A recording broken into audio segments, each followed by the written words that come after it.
Do you ever wonder what therapy's really like?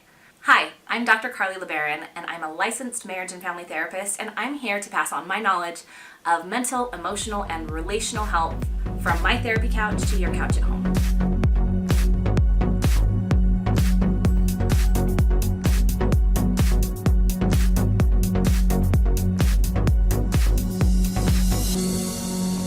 Here are 5 tips on what your therapist wishes you knew before you started therapy.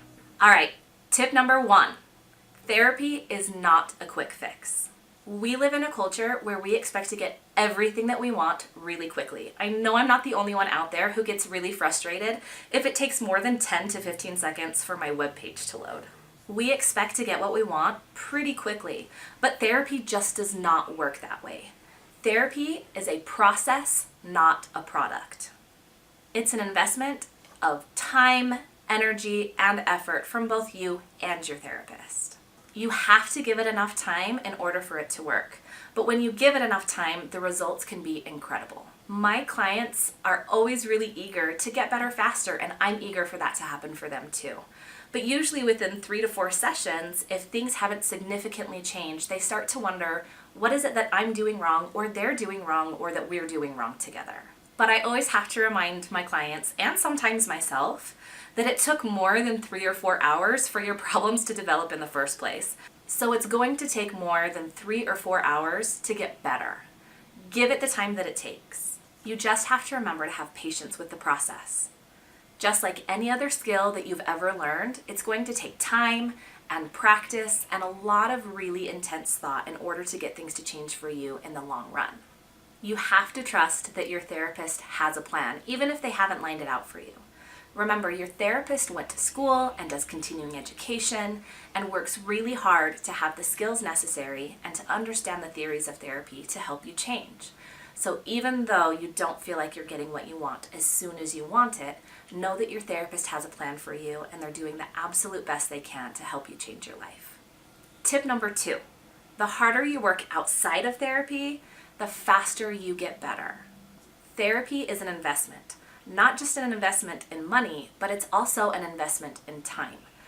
The 1 hour that you spend on your therapist's couch a week is not going to make long-term change as quickly as you want it to happen.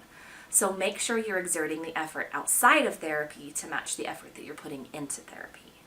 If you ever took any kind of lessons in instruments or language, just the 1 hour that you spent with your instructor was not nearly enough for you to practice the craft and become good at it. And therapy is exactly the same way. You have to practice just as much, if not more, outside of the therapy room as you do inside. Bring a notebook to therapy. Write down the things that resonate with you, and that way you'll be thinking about it as you read through your notebook throughout the week. Just like most other things in life, the more effort you put into it, the more you're going to get out of it.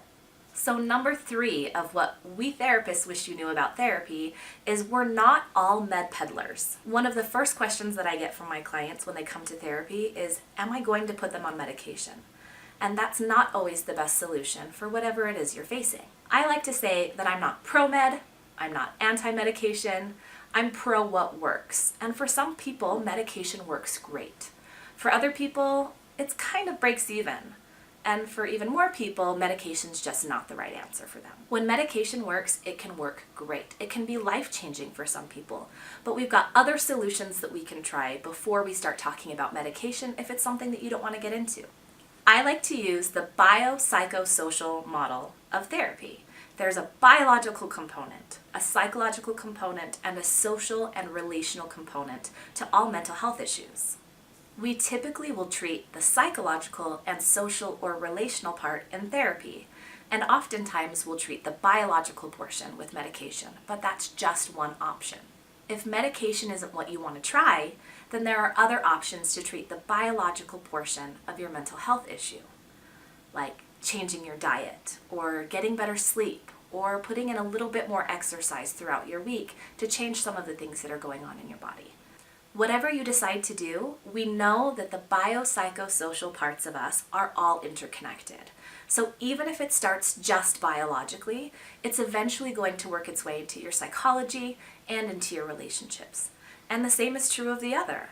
If it started relationally, something like depression, it's eventually going to start to affect your psychology and your biology too. So we have to come up with a plan that treats all three in order for you to get the best results. And something to remember, not all therapists can actually prescribe medication. You have to have a medical degree. You have to be an MD in order to prescribe medication. So your therapist might not even be someone who would prescribe you medication in the first place. And just as a side note, there are some severe forms of mental illness that are best treated by medication. So if you think this might be the case for you, talk to your therapist and talk to your doctor about what your options are. Tip number 4, going to therapy is not just for crazy people. And going to therapy doesn't mean that you're crazy.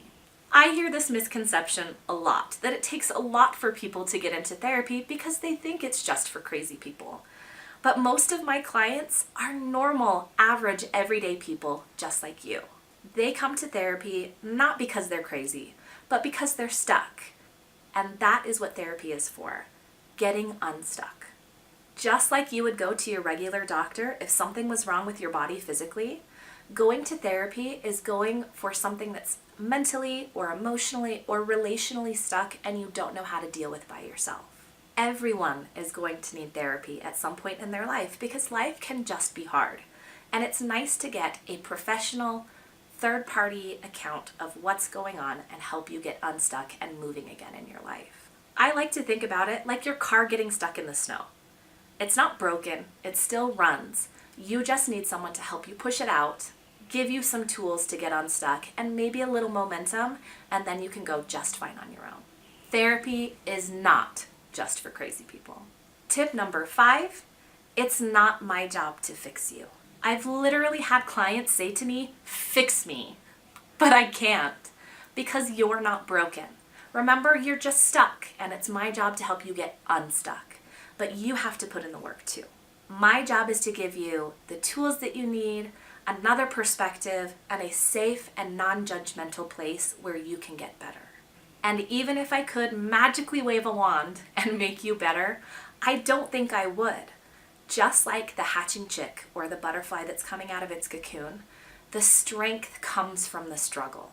When you put the effort in, when you work hard to try to fix yourself, then you get those long-lasting results. Then you get the kind of changes that will last you for a lifetime. We all learn and grow and flourish so much more when we're the ones who have to put in the effort and the energy. And therapy isn't any different. Your therapist is going to be there every step of the way for you. But at the end of the day, you can fix you. We're just here to walk along the path with you. So there you have it. 5 quick things to know about the inner workings of therapy and what therapists wish you knew before you started. So good luck, and I hope your therapy journey is amazing.